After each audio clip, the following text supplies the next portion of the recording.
Hello बच्चों, आज का टॉपिक है हमारा गॉस लॉ। और इसके पहले हमने आपको बताया था कि गॉस लॉ को क्लियर करने के लिए आपको इलेक्ट्रिक फ्लक्स का नॉलेज होना जरूरी है। ठीक है, इलेक्ट्रिक फ्लक्स के बारे में हम वीडियो अपलोड कर दिए हैं, आप वहां से चाहोगे तो कंसेप्ट को क्लियर कर सकते हैं। ठीक है, लेकिन गॉस लॉ जब भी पढ़ना है आपको तो सबसे पहले आपको इलेक्ट्रिक फ्लक्स का नॉलेज होना चाहिए, तभी आपको गॉस लॉ में कोई प्रॉब्लम नहीं होगा। ठीक है, दूसरी बात, गॉस लॉ जो है वो बोर्ड के लिए बहुत ही ज्यादा इंपॉर्टेंट है। बीवीआई 4 बोर्ड, बीवीआई 4 बोर्ड ये आपका 2 मार्क्स में भी आता है और 5 मार्क्स में भी आता है। यहाँ से बहुत सारे ऑब्जेक्टिव क्वेश्चन आते हैं, बहुत सारे कंपटीशन क्वेश्चन भी यहाँ से बनेंगे, बहुत सारे बनेंगे और अच्छे अच्छे स्टैंडर्ड क्वेश्चन भी यहाँ होंगे। हम है ना, पहले हम आपको कंसेप्ट दे रहे हैं, उसके बाद हम इससे रिलेटेड न्यूमेरिकल को भी क्या करेंगे, डिस्कस करेंगे।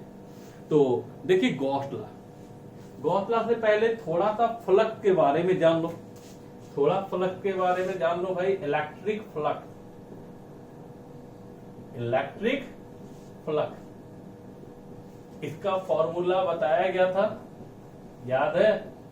E dot A, E dot A, electric flux कितना, phi equal to E dot A, phi equal to E dot A. Clear? तो और इसका जनरली यूज हम किसके लिए करते हैं, तो फॉर प्लेन सरफेस। किसके लिए? Plane surface. और अगर कर्व्ड सरफेस हो, कर्व्ड सरफेस हो तो इसका यूज हम क्या करेंगे, तो phi equal to integration of E dot d a. याद आया कुछ? जहां ए क्या है, एरिया वेक्टर। क्या है? Area vector. तो एरिया वेक्टर किसे कहते हैं, तो वैसा वेक्टर जिसका मैग्नीट्यूड दिए गए एरिया के बराबर हो और डायरेक्शन उसके प्लेन के क्या हो, परपेंडिकुलर हो, तो वैसे वेक्टर को क्या कहते हैं, एरिया वेक्टर, जिसके बारे में आपको प्रीवियस वीडियो में डिटेल बताया गया है। ठीक है, तो अब यहां तक हो गया। अब हमारा क्या है भाई, गॉस लॉ। ये ध्यान रखना, बीवीआई 4 बोर्ड,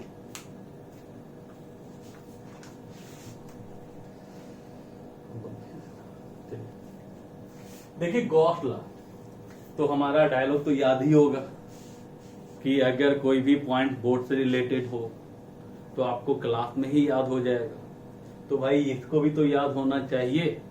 देखो कैसे, तो देखो गॉस लॉ, सबसे पहले एक चीज ध्यान रखना कि गॉस लॉ का यूज जो होता है वो क्लोज बॉडी के लिए किया जाता है। किसके लिए? Close body. क्लोज बॉडी मतलब क्या हो गया, 3D। क्या हो गया? 3D। 3D मतलब आप जानते हो, स्फीयर हो गया, क्यूब हो गया, ठीक है, सिलेंडर हो गया, वो 3D में आता है, यानी क्लोज बॉडी।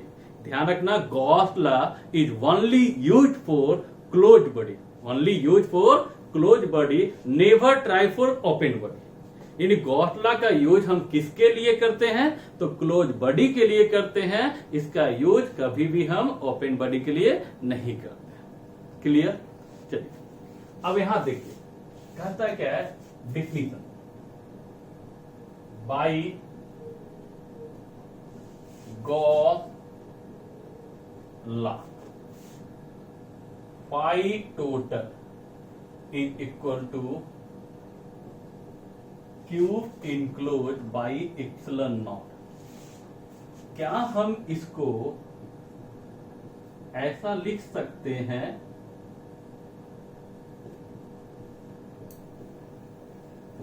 लिख सकते हैं या नहीं? लिख सकते हैं ना। अब पहले सभी का मीनिंग समझो। ये क्या है, तो टोटल इलेक्ट्रिक फ्लक्स। क्या है? टोटल इलेक्ट्रिक फ्लक्स है। ठीक है, टोटल इलेक्ट्रिक फ्लक्स, और किसके लिए, तो क्लोज बॉडी। क्यों? क्योंकि गॉस लॉ का यूज किसके लिए किया जाता है, तो क्लोज बॉडी के लिए। किसके लिए? क्लोज बॉडी के लिए। ठीक है, ये देखो 1/ε0 गुना में है ना, इतना टाइम्स इतना गुना, किसका, तो क्यू इनक्लोज का। अब बोलोगे सर क्यू इनक्लोज क्या है, यानी क्लोज बॉडी के अंदर का चार्ज। जैसे मान लो ये स्फीयर है। मान लो जैसे हम आपको मानते हैं ना, मालूम है ना क्या मानते हैं, क्या मान के पढ़ाते हैं? दुनिया का सबसे बड़ा गधा बैठा हुआ है, अब उसको सिखाना है, ठीक है। तो मान लो ये आपका क्या है, स्फीयर है, इसके अंदर कोई चार्ज है Q1 Q2 dot dot dot बहुत सारा। तो ये जो चार्ज हुआ ना वो क्या हो गया, इनक्लोज चार्ज, यानी इसके अंदर का चार्ज हुआ, इसके अंदर का क्या हुआ, चार्ज। फिर से एक बार, Q इनक्लोज मतलब क्या समझे, क्लोज बॉडी के अंदर का चार्ज, क्लोज बॉडी के अंदर का चार्ज, क्लियर। अब फिर से एक बार, ये क्या है, क्या है ये, total electric flux through the close body, through the close body. ये क्या है, तो 1/ε0 टाइम, 1/ε0 टाइम। ये क्या है, तो क्लोज बॉडी के अंदर का चार्ज, यही है ना। ये किसका कहना है, तो मेरा नहीं, ये किसका कहना है, गॉस लॉ का। किसका कहना है, गॉस लॉ का। ध्यान दीजिएगा, BBI फॉर बोर्ड। अब देखो डिफिनीशन, क्या करोगे, याद करोगे या बनाओगे, है ना। अगर आप मेरे स्टूडेंट हो तो पक्का आप डिफिनीशन बनाओगे, अगर नहीं हो तो इसको रट्टा मारोगे, और उससे भी नहीं पार लगे तो चीट बनाओगे, यही करोगे ना। देखो यहां पे क्या है, ये total electric flux through the close surface, through the close surface. क्यों, क्योंकि गॉस लॉ का यूज किसके लिए करते हैं, तो क्लोज बॉडी के लिए करते हैं, उसका यूज कभी भी ओपन बॉडी के लिए नहीं किया जाता है। चलिए क्या लिखेगा गौर से, ये है क्या, तो Gauss law, according to Gauss law, according to Gauss law, ठीक है।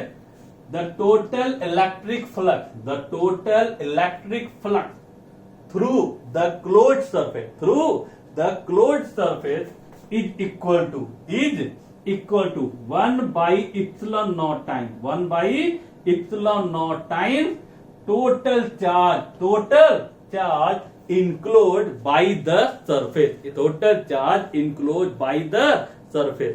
नहीं याद होगा, फिर से एक बार, क्या है ये, क्या है ये, टोटल फ्लक्स किसके थ्रू, ओपन सरफेस या क्लोज सरफेस, तो क्लोज सरफेस। ये क्या है, इक्वल टू, ये बताओ गुना में है ना, इसको क्या लिखोगे, इतना टाइम, तो 1/ε0 टाइम किसका, तो total charge enclose by the surface, total charge enclose by the surface. यानी लिखना क्या है, तो according to Gauss law total electric flux through closed surface, through closed surface is equal to 1/ε0 times, 1/ε0 times total charged, ठीक है, total charge enclosed by the surface. तो कौन सा सरफेस, क्लोज सरफेस। देखो डिफिनीशन, ये क्या है, गॉस लॉ।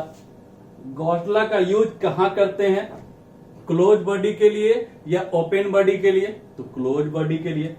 देखो ये अकॉर्डिंग टू गॉस लॉ दिखाया, total electric flux through close surface is equal to 1/ε0 time, 1/ε0 time total charge enclose by the surface, total charge enclose by the surface. ये किसका कहना है, तो गॉस लॉ का है।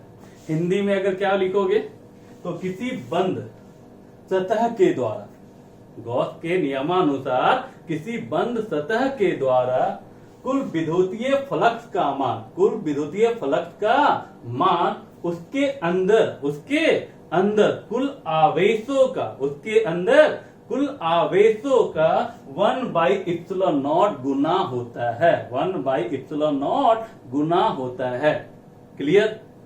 अब अगर आपको डिफिनीशन चाहे इंग्लिश में हो चाहे हिंदी में हो, आप लिख लोगे। क्या याद हुआ? कोई दिक्कत? फिर से एक बार देखो, ये क्या है बाबू? Total electric flux through the surface. कौन सा सरफेस? क्लोज या ओपन? तो क्लोज। ये क्या है? इक्वल टू 1/ε0 टाइम किसका? तो total charge enclose by the surface, total charge enclose by the surface. तो ये क्या हो गया? Gauss law. क्लियर? देखिए गॉस लॉ का फॉर्मूला क्या है? तो phi total is equal to क्या? तो Q इनक्लोज बाई ε0, ये गॉस लॉ का। और इसको निकालेंगे कैसे? तो फ्लक्स, तो फ्लक्स का फॉर्मूला कितना? तो integration of E dot D, integration of E dot D. और यहां पे ऐसे कर दो। तो क्या ऐसा क्यों किए? ताकि अच्छा लगे देखने में? नहीं, इसका मतलब है क्लोज बॉडी के लिए। किसके लिए? क्लोज बॉडी के लिए। समझ में आया? यानी आपको इलेक्ट्रिक फ्लक्स निकालना है किसके लिए? क्लोज बॉडी के लिए। तो ये हो गया आपका क्या? फॉर्मूला। कोई दिक्कत? चलिए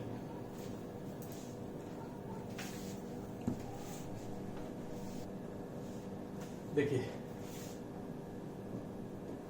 proof of Gauss law. Gauss law का प्रूफ बोर्ड में आता है। ठीक है, क्वेश्चन कैसे पूछेगा? तो define Gauss law and proof it, define Gauss law and proof it.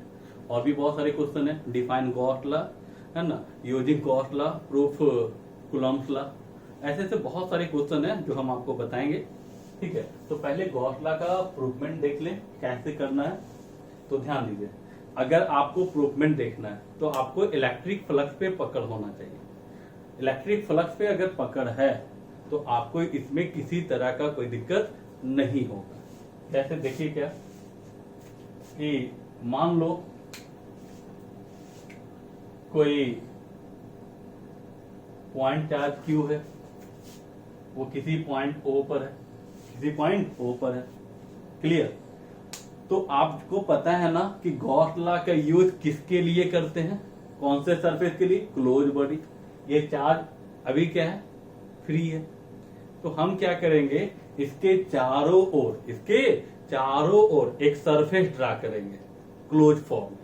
उस सरफेस को कहा जाता है गॉसियन सरफेस। क्या कहा जाता है? Gaussian surface. वो क्लोज सरफेस आपका स्फीयर भी हो सकता है, सिलेंडर भी हो सकता है, क्यूब भी हो सकता है। लेकिन हमारा है ना प्रूफमेंट थोड़ा इजी हो तो हम लोग इसको क्या मान के वर्क करते हैं? स्फीयर। ठीक है, ये किसी भी बॉडी के लिए यूज किया जा सकता है, लेकिन इसका जो मैथमेटिकल कैलकुलेशन जो होता है वो कॉम्प्लिकेटेड हो जाता है। इसी कारण से हम लोग कुछ लिमिटेड चीज को यूज करते हैं। तो ध्यान दीजिए, जैसे देखिए ये आपका पॉइंट चार्ज Q है ना, कहां पे माना हमने? O पर। तो इसका लैंग्वेज क्या लिखोगे बोर्ड में? Let a point charge Q, let a point charge Q at point O, at point O। Clear? अब क्या कीजिएगा? Now B draw a Gaussian surface, now B draw a Gaussian surface, now B draw a Gaussian surface around the charge Q, around the charge Q in the form of a sphere, in the form of a sphere। तो ये हमारा क्या हो गया? Gaussian surface, Gaussian surface. तो हमने क्या किया? तो गॉस लॉ के यूज क्लोज बॉडी के लिए किया जाता है, इसीलिए हमने चार्ज के चारों ओर एक स्फीयर बनाया। क्या बनाया? स्फीयर बनाया। उस स्फीयर का मान लेते हैं कि उसका रेडियस जो है वो क्या है? R है। क्या है? R है। फिर से एक बार लैंग्वेज कैसे लिखोगे? Let a point charge Q at point O, at point O। Now B draw a Gaussian surface, a Gaussian surface in the form of a sphere. किस फॉर्म में? तो स्फीयर के फॉर्म में, of radius R, of radius R। ठीक है, of radius are. Clear? देखिए तो लैंग्वेज बन गया यहां तक। अब देखो हमें प्रूफ करना है गॉस लॉ को। तो गॉस लॉ को प्रूफ करना है तो देखो तरीका देखो, सबसे पहले फाई टोटल हमें प्रूफ करना है Q enclose by epsilon not. ठीक है, और फ्लक्स निकालने का फॉर्मूला क्या है? E डॉट डी, यही ना है। चलिए, यानी हम स्टेप बताना चाहते हैं कि आप कैसे स्टेप बढ़ाओगे। ठीक है, कि आपको प्रॉब्लम ना हो, क्योंकि बहुत सारे बच्चे को ये प्रॉब्लम आता है कि सर हम किसी चीज का प्रूफ में डेरिवेशन कैसे लंबे समय तक याद रखेंगे, है ना। एक एक पॉइंट हमें याद करना होता है। आप लोग क्या करते हो, 5 बार 10 बार प्रैक्टिस करते हो, तब भी वो याद होता है, लेकिन लंबे समय तक नहीं जाता है, 5 से 6 दिन में गायब हो जाता है। क्या सही है या गलत है? आप देखे भी हो। हम चाहते हैं कि हम आपको एक ऐसा स्टेप बता दे कि वो डेरिवेशन अगर आप एक बार कर लो तो आपको लाइफ टाइम क्लियर हो जाए। दूसरी बात, आपको समय कम से कम लगे। ठीक है, चलिए कैसे, तो देखिए ये फॉर्मूला है, हमको ये ड्राइव करना है। इसके लिए हमारा हेल्पफुल बस एक चीज दिख रहा है, E डॉट डी, यानी हमको किसका रिक्वायरमेंट होगा? इलेक्ट्रिक फील्ड का। हमें क्या करना होगा? एक छोटा सा एरिया मानना होगा, उसके कारण क्या निकालेंगे? फ्लक्स निकालेंगे और उसको इंटीग्रेट कर देंगे, प्रूफमेंट हो गया। स्टेप यही दिख रहा है। पहले किसी पॉइंट पर इलेक्ट्रिक फील्ड निकालो, फिर एक छोटा सा एरिया मानो, देखना वही काम करेंगे। एक छोटा सा एरिया मानो, क्लियर? उसके कारण आप फ्लक्स निकाल दो, उसके कारण आप फ्लक्स निकाल दो, छोटे एरिया के कारण, एलिमेंट्री एरिया के कारण। और उसके बाद क्या करो कि उसको इंटीग्रेट कर दो, आपका देखना आ जाएगा। स्टेप पहला स्टेप क्या होगा? Electric field. सेकेंड स्टेप में एक छोटा सा एरिया मानिए और उसके कारण आप फ्लक्स निकालिए। और थर्ड स्टेप में क्या कीजिए? इंटीग्रेट कर दीजिए। आप गौर से देखना, यही 3 स्टेप हम करने वाले हैं। आपका डेरिवेशन क्लियर, यानी आपको रास्ता दिखा दिए ना। अब आपको चल के देखो सही है या गलत है, तो देखते हैं हम लोग इसको। तो देखो करना क्या है, आपको पता है कि जहां भी इलेक्ट्रिक फील्ड निकालना होता है वहां क्या रखते हैं? यूनिट पॉजिटिव चार्ज रख दिए, यूनिट पॉजिटिव चार्ज। देखो पॉजिटिव पॉजिटिव क्या करेगा बाबू? रिपेल। नहीं तो आपने क्या किया, कोई पॉइंट P माना, है ना, वहां पे आपने क्या निकाला? Electric field. तो language, let any point P, let any point P on the spherical surface, on the spherical surface।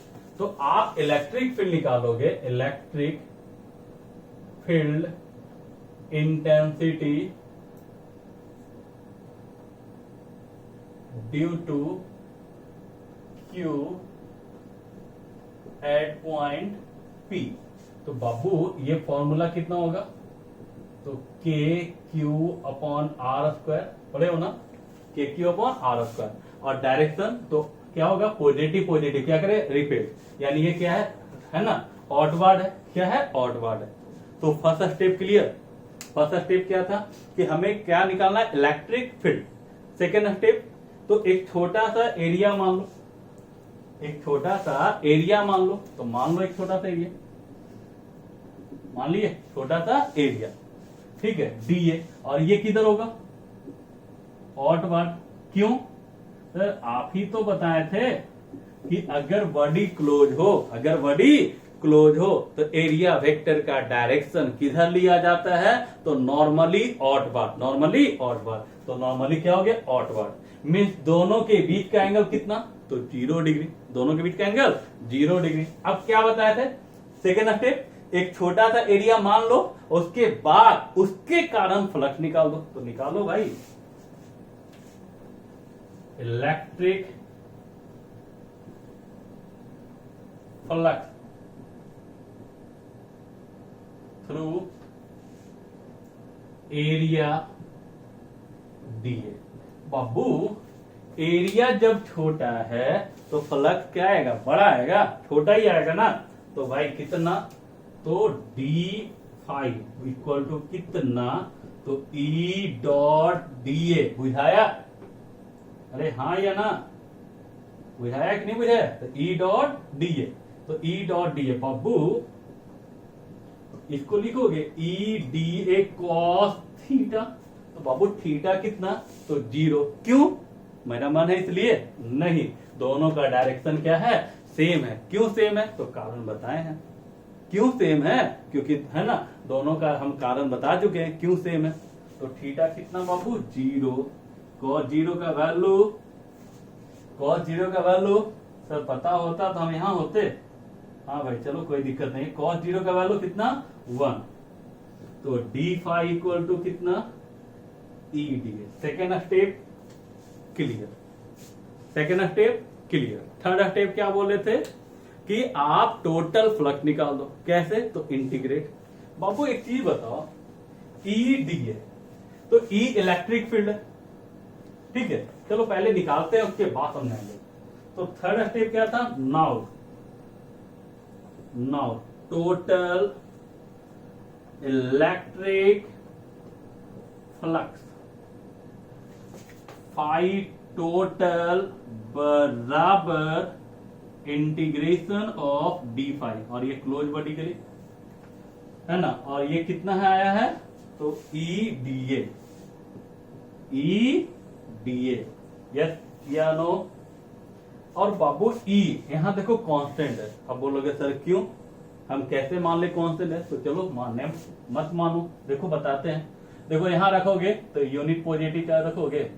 Positive positive repel करेगा, वैल्यू कितना? के क्यू बाई आर स्क्वायर होगा। यहां निकालो के क्यू बाई आर स्क्वायर होगा, क्योंकि डिस्टेंस तो वही होगा। तो जब सब जगह वैल्यू सेम है तो मतलब क्या हो गया? कांस्टेंट। तो कांस्टेंट को क्या कीजिएगा? तो बाहर डी ए, कांस्टेंट को क्या कर दिए? बाहर। और डी ए का इंटीग्रेशन, तो बाबू डी ए का इंटीग्रेशन, डी ए का इंटीग्रेशन कितना? तो बताओ डी एक्स का कितना? एक्स। डी एक्स का इंटीग्रेशन एक्स, पढ़े हो ना। डी एक्स का इंटीग्रेशन कितना? एक्स। डी टी का कितना? टी। डी वी का कितना? वी। तो डी ए का कितना? ए। तो ई कितना आया था बाबू? ई के क्यू बाई आर स्क्वायर। तो के को हम लिख सकते हैं 1/4 pi epsilon naught Q by R square, yes या नो। और एरिया, तो एरिया किसका? इस सरफेस का ना, क्लोज बॉडी का ना। तो ये है क्या? तो स्फीयर है। क्या है? स्फीयर है। और स्फीयर का एरिया कितना? तो 4 पाई आर स्क्वायर। 4 पाई से 4 पाई कैंसिल, आर स्क्वायर से आर स्क्वायर कैंसिल। बचा क्या बताओ तो? किसको बचा है? सब टपक गया? नहीं, कुछ तो बच रहा है भाई। तो पाई टोटल बराबर कितना बच रहा है बताओ तो? Q by epsilon naught. बुझाया? तो यही था ना गॉस लॉ कि total electric flux through the close surface is equal to 1 है ना, क्यू बाई इप्सिलॉन नॉट। तो प्रूफ हो गया इसको, ठीक है। एक बार आप फिर से वीडियो क्या करना, फिर से देख लेना, दोबारा देखना, और फिर क्या करना है ना, कॉपी पर बिना कुछ हेल्प का आप प्रूफ करके देखना। Step, first step, first of all we find electric field at any point. सबसे पहले हम किसी भी पॉइंट पर, सरफेस के किसी पॉइंट पर क्या निकालेंगे? Electric field. सेकेंड स्टेप, आप एक छोटा सा एरिया मानना और उसको क्या करना, उसके कारण फ्लक्स निकालना। थर्ड स्टेप, टोटल फ्लक्स निकालो, इंटीग्रेट कर दो, आपका प्रूफमेंट क्लियर। यानी 3 स्टेप में आप मंजिल के पास पहुंच गए। तो कोई दिक्कत? लेकिन अगर इसको एक एक लाइन करके देखोगे तो थोड़ा हार्ड दिखेगा। चलिए यहां तक हो गया। चलिए नेक्स्ट हम लोग देखते हैं। देखिए some important point related to Gauss law, जो हमारा ऑब्जेक्टिव न्यूमेरिकल बनाने में हेल्प करेगा। तो सबसे पहला पॉइंट है, देखो ध्यान रखना, पॉइंट हम बहुत सारा बताएंगे, लेकिन सारे का जो निष्कर्ष है वो यहां आके सिमट जाए। ठीक है, पॉइंट बहुत सारा है, लेकिन सारे का जो कंक्लूजन निकालोगे ना वो यहीं पे आएगा। क्या? तो total flux is equal to q enclose by epsilon naught. यानी इसका मतलब इनसाइड चार्ज, सिर्फ इनसाइड चार्ज, अंदर के चार्ज से मतलब है, बाकी किसी चीज से मतलब नहीं है। ठीक है, तो इसको देखते हैं बारी बारी से पॉइंट के रूप में। ठीक है, तो कैसे देखेंगे तो ध्यान दीजिएगा। जैसे मान लो कह दे कि कोई क्लोज बॉडी है और इसके अंदर कोई चार्ज नहीं है। क्वेश्चन में कह दे क्लोज बॉडी है, उसके अंदर कोई चार्ज नहीं है। नहीं है मतलब तो Q enclose is equal to 0। तो बताइए फ्लक्स का वैल्यू कितना, तो 0। क्यों भाई, तो फाई टोटल इक्वल टू कितना होता है, तो Q enclose by epsilon naught that is 0। मतलब क्या सीखने को मिला कि अगर किसी क्लोज बॉडी के अंदर, अगर किसी क्लोज बॉडी के अंदर कोई चार्ज ना हो, कोई चार्ज ना हो, तो इलेक्ट्रिक फ्लक्स का वैल्यू कितना होगा, तो 0 होगा। क्यों, क्योंकि इसके अंदर कोई चार्ज नहीं है। तो Q इनक्लोज 0, तो इसका फ्लक्स का वैल्यू कितना, 0। सेकेंड पॉइंट कहता है किसी क्लोज बॉडी के अंदर चार्ज हो, किसी क्लोज बॉडी के अंदर चार्ज हो, लेकिन वो इक्वल एंड अपोजिट हो, इक्वल एंड अपोजिट हो, तो इलेक्ट्रिक है ना, टोटल इलेक्ट्रिक फ्लक्स का वैल्यू कितना होगा, तो 0। क्यों, तो देखो, तो बताओ फाई टोटल कितना, तो Q enclose by epsilon naught. तो Q इनक्लोज बताइए, चार्ज किस नेचर का होता है, एडिटिव। चार्ज किस नेचर का होता है, एडिटिव। मतलब सीधे उसको क्या करते हैं, जोड़ते हैं। सीधे क्या करते हैं, जोड़ते हैं। तो जोड़ दो, minus Q plus Q is equal to 0। तो बताइए तो total flux Q enclose by epsilon naught that is कितना, 0। मतलब कहना क्या चाहते हैं सर, कहना ये चाहते हैं कि अगर किसी क्लोज बॉडी के अंदर चार्ज हो लेकिन इक्वल एंड अपोजिट हो, इक्वल एंड अपोजिट हो, तो टोटल फ्लक्स का वैल्यू क्या होगा, 0 होगा। टोटल फ्लक्स का वैल्यू 0 होगा। सर इसका ऑब्जेक्टिव कैसे आता है, तो बब्बू ध्यान दो कि जैसे कह दे कि कोई स्फीयर है, उसके अंदर 8 डायपोल है। कितना डायपोल है, 8 डायपोल है, इलेक्ट्रिक डायपोल है। तो आपसे पूछता है टोटल इलेक्ट्रिक फ्लक्स का वैल्यू, तो क्या होगा, 8Q by epsilon not minus 8Q by epsilon not 16Q by epsilon not या 0। तो 0 क्यों, क्योंकि डायपोल पे कैसा चार्ज, इक्वल एंड अपोजिट। तो चाहे वो डायपोल 8 हो या 8000 हो, डायपोल पर नेट चार्ज कितना होता है, 0। तो डायपोल 8 हो या 8000 हो, उसके पे टोटल चार्ज का वैल्यू कितना, 0। और टोटल चार्ज का वैल्यू 0, तो फ्लक्स का वैल्यू क्या होगा, 0। तो सेकेंड पॉइंट क्या कहता है कि अगर किसी क्लोज बॉडी के अंदर चार्ज हो लेकिन इक्वल एंड अपोजिट हो, तो टोटल फ्लक्स का वैल्यू कितना होगा, तो 0 होगा। ये हो गया सेकेंड प्रॉपर्टी। इसका क्वेश्चन आप बोर्ड में पूछा हुआ है, स्टेट लेवल जैसे एग्जाम में पूछा है। ठीक है, चलिए नेक्स्ट हम लोग प्रॉपर्टी देखते हैं। देखो अब क्वेश्चन क्या होता है, इसका क्वेश्चन जीमेंस में पूछा है। जैसे ऑटवर्ड लाइन से इलेक्ट्रिक लाइन ऑटवर्ड हो, बाहर जा रहा हो, ठीक है, तो उस केस में फ्लक्स को पॉजिटिव लिया जाता है। क्या लिया जाता है, पॉजिटिव। और इनवर्ड लाइन से आ रहा है, तो उस केस में आपको फ्लक्स को निगेटिव लिया जाता है। तो बाबू इसको याद नहीं करना है, गौर से देखो। मान लो ये Q है,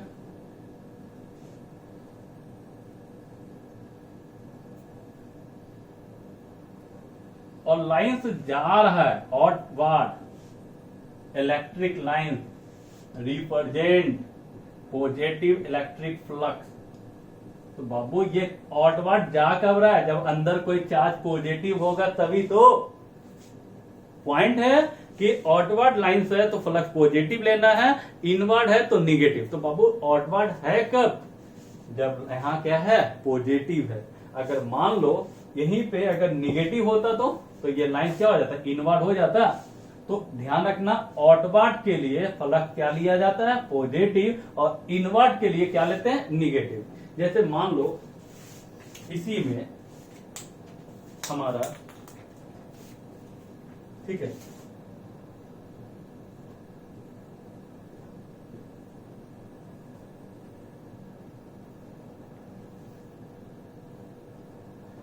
माइनस क्यू होता। तो अब बताइए लाइंस किधर होगा, आउटवर्ड या इनवर्ड? तो इनवर्ड। तो इसको याद कहां से कर रखना है भाई, आउटवर्ड है तो आउटवर्ड हुआ कब, क्योंकि इसके अंदर चार्ज पॉजिटिव होगा। इनवर्ड है इसका मतलब चार्ज क्या होगा, देखिए इनवर्ड है, ठीक है, निगेटिव है तो क्या हो गया इनवर्ड। तो इनवर्ड है तो यहाँ फ्लक्स क्या होगा निगेटिव, आउटवर्ड है तो फ्लक्स क्या होगा पॉजिटिव। आया समझ में?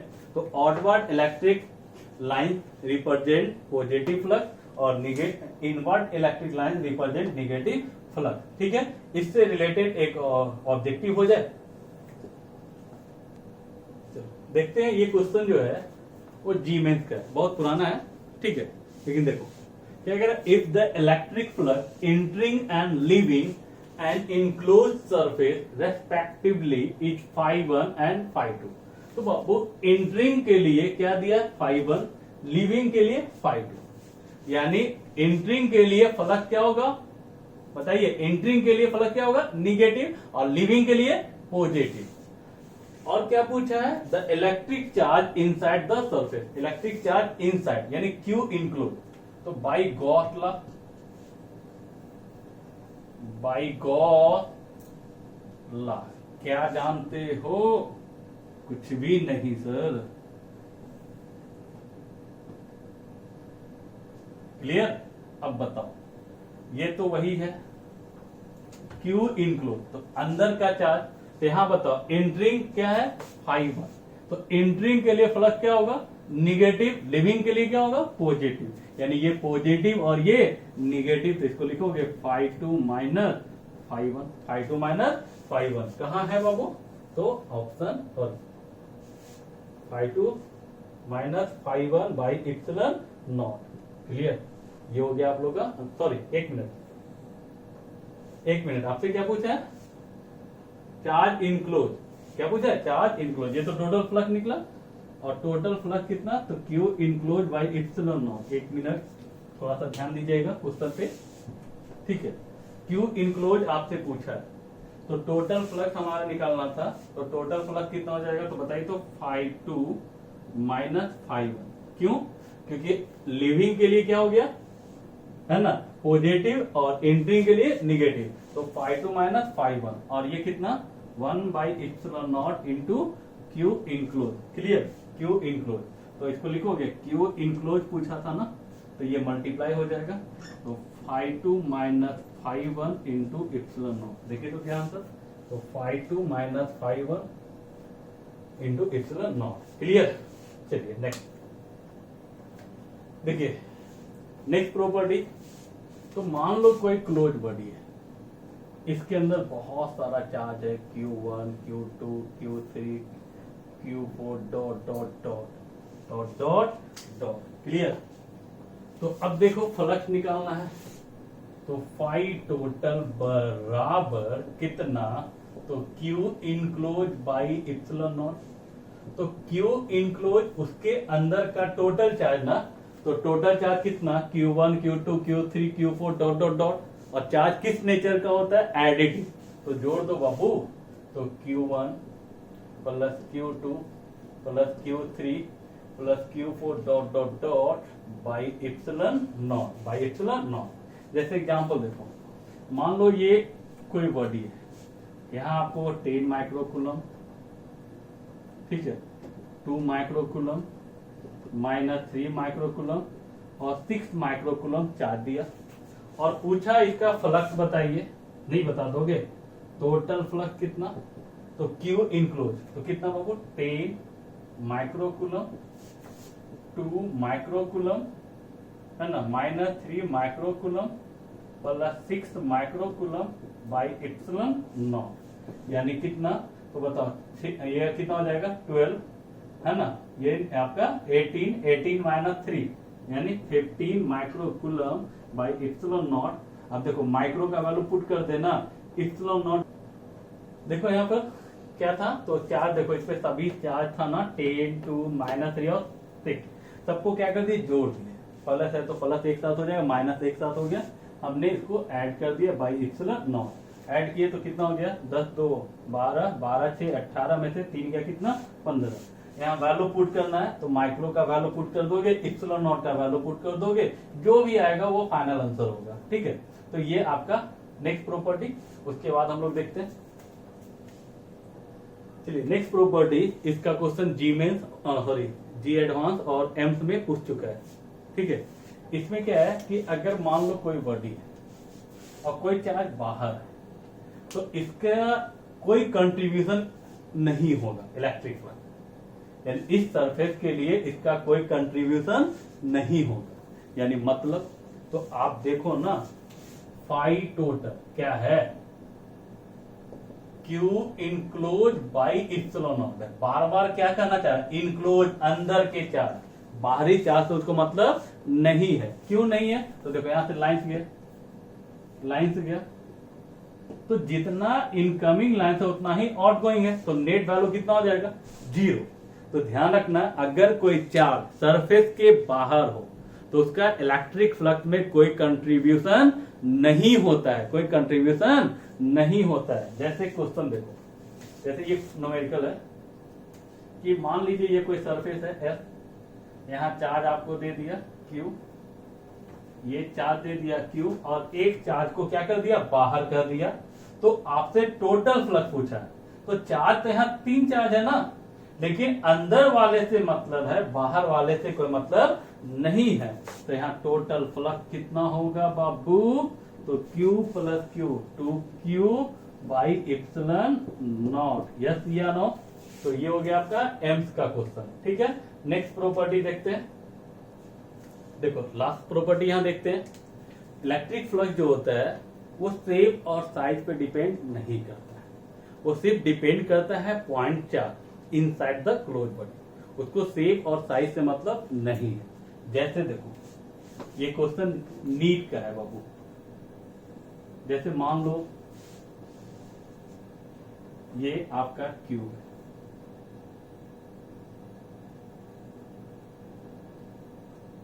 और इसके अंदर चार्ज है, तो इसका जो फ्लक्स होगा वो क्यू बाई इप्सिलॉन नॉट।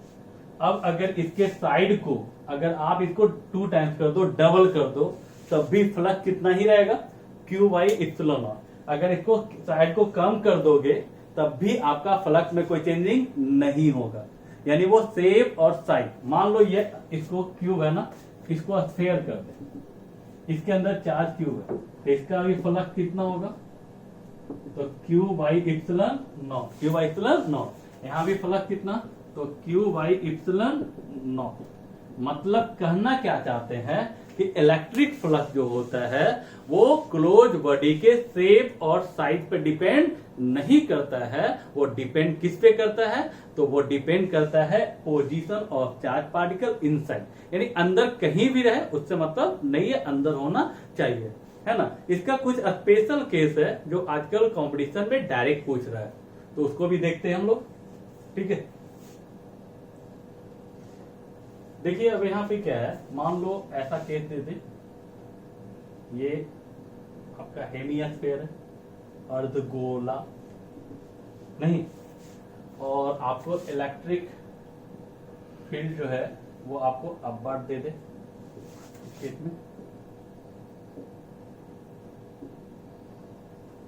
तब आपसे क्या पूछेगा, ठीक है, इसके थ्रू आपको फ्लक्स पूछेगा। ठीक है, इसमें 2 सरफेस है, एक आपका ये जो नीचे का जो आएगा सर्कुलर प्लेट आएगा, सर्कुलर के प्लेट के फॉर्म में, यानी आपका प्लेन सरफेस, और ये क्या है, कर्व सरफेस। तो यहाँ पे या तो प्लेन सरफेस का पूछता है या तो कर्व सरफेस का पूछता है, ज्यादातर तो कर्व सरफेस ही पूछेगा। ठीक है, तो देखे कैसे निकालेंगे फ्लक्स। तो एक चीज बताओ, यहाँ कोई चार्ज है अंदर, कोई चार्ज दिख रहा है, नहीं दिख रहा है, मतलब टोटल फ्लक्स जो होगा वो कितना होगा, 0। क्यों, इसके अंदर कोई चार्ज नहीं है, के अंदर कोई भी चार्ज नहीं है, तो जब चार्ज नहीं है तो नेट फ्लक्स का वैल्यू कितना होता है, 0, अभी जस्ट बताए थे।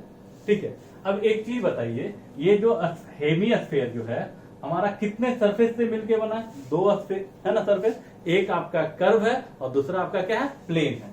तो बाबू इसको लिखोगे phi curve plus phi plane is equal to कितना, 0। तो फाई सी बराबर लिखेंगे माइनस फाई पी। यस या नो? अगर प्लेन का निकाल दिए तो कर्व का निकल जाएगा, कर्व का निकाल दिए तो प्लेन का निकल जाएगा। तो देखो निकालना किसका आसान है? तो प्लेन सरफेस। क्यों? इसका रेडियस मान दिया रहेगा आप। तो फ्लक्स तो प्लेन सरफेस है, तो प्लेन सरफेस के लिए आप जानते हो ना फॉर्मूला E डॉट ए। यस या नो? E डॉट ए। तो इलेक्ट्रिक फील्ड कितना? E। एरिया तो बताओ सर्कुलर प्लेट है तो एरिया कितना? पाई आर स्क्वायर। एरिया वेक्टर तो एरिया वेक्टर का डायरेक्शन किधर? तो नॉर्मली ऑटवर्ड। तो ऑटवर्ड किधर होगा इसका? इधर ना। तो बताओ electric field upward, area vector downward, angle कितना? 180। तो लिखोगे E इंटू ए कॉस 180 यानी कितना? E area pi r square cos 180 minus 1 यानी minus pi r square E. ये किसका निकला? प्लेन का। किसका? प्लेन का। पूछा किसका? कर्व। किसका? कर्व। तो माइनस है ना प्लेन के थ्रू फ्लक्स का, तो इसमें माइनस लगा दोगे तो माइनस माइनस क्या होगा? पॉजिटिव यानी कितना? पाई आर स्क्वायर ई। क्या किसी को आपत्ति नहीं ना? चल अब देखिए ये ऐसा न्यूमेरिकल देगा, इसमें या तो पूछेगा electric flux through the plane surface that is circular surface, और ये कर्व सरफेस। तो कोई दो में से एक पूछ सकता है। तो देखो कैसे बनाओगे? तो बताओ चार्ज है इसके अंदर? नहीं। नहीं है मतलब टोटल फ्लक्स कितना? तो 0। ये जो सरफेस है ये किससे मिलकर बना है? तो दो सरफेस, तो एक कर्व है और एक सर्कुलर है। तो कर्व प्लस सर्कुलर बोलिए चाहे प्लेन बोलिए इक्वल टू कितना? 0। तो इसको लिखोगे phi plane equal to minus phi c. Yes या नो? करोगे ना? अब देखो यहां देखो प्लेन से निकालना थोड़ा मुश्किल है क्योंकि एंगल आपको डिफाइन नहीं होगा। ठीक है, तो हम ऐसा करें इसके लिए निकाल दे। ठीक है, एक छोटा सा एरिया मान लो, तो इसका एरिया वेक्टर क्या होगा? इधर ही होगा डी। इधर इलेक्ट्रिक फील्ड है तो दोनों का डायरेक्शन सेम है, तो आपका एंगल कितना? 0। तो फाई इक्वल टू कितना? E dot D. E dot D. तो यहां देखिए E D A cos 0। Cos 0 का वैल्यू कितना? 1। तो E कितना? D A. तो E तो कांस्टेंट है, चाहे आप यहां निकालो चाहे आप यहां निकालो चाहे आप यहां निकालो, E का वैल्यू क्या है? Constant. D A. D A तो बताओ इसका एरिया कितना? ए। ये बताओ क्या है? स्फीयर है या हेमिस्फीयर है? तो हेमिस्फीयर है ना, अर्धगोला है ना। तो अर्धगोला का एरिया कितना? तो 4 पाई आर स्क्वायर बाई 2। तो आपका कितना हो गया? 2 pi r square into e. Clear? ठीक है, तो ये आपका कितना हो गया? 2 pi r square into e. तो ये किसका निकला? कर्व का। अगर प्लेन का निकालना है तो बताओ नहीं बनेगा। फाई पी बराबर minus phi c. Phi c कितना आ गया? तो minus 2 pi r square into e. बना कि नहीं बना? कोई दिक्कत? चलिए आज का वीडियो में हम इतना ही रखते हैं। अगर आपको वीडियो पसंद आ रही है तो आप इस चैनल को सब्सक्राइब करें और इसको लाइक करें। ठीक है, और इसके बारे में अपने दोस्तों को बताएं। ठीक है, ओके।